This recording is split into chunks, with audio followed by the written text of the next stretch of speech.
এই তোমার সাথে আমার বিয়ে ঠিক হয়েছে? তুমি নিহার, বসো বসো।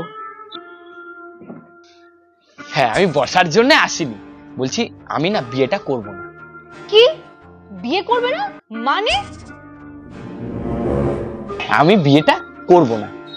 কি তোমার কি কোনো সমস্যা আছে নাকি?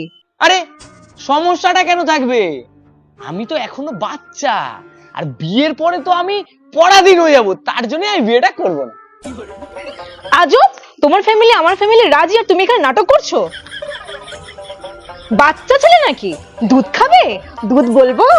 দিদি বিশ্বাস করো, আমি বিয়েটা করব না।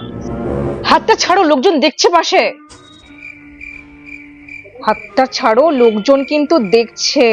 শোনো, আমিও বিয়েটা করব না, তুমিও বিয়েটা করবে না। এখন তো আমার 20 বছর বয়স, 30 হোক তারপর বিয়েটা করব।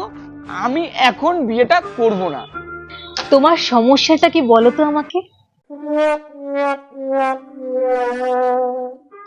আজকে রিসেপশনের দিনের আমরা প্ল্যান করতে এসেছি, তুমি কি পড়বে আমি কি পড়বে, আর তুমি বাচ্চাদের মতন করছো।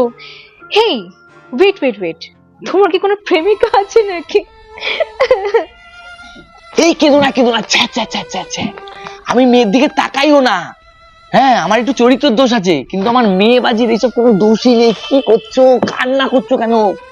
তাহলে কি নেশা করে আসছো? নেশা? আমি বিড়ি সিগারেট মদ এসব কিছু ছুঁই না।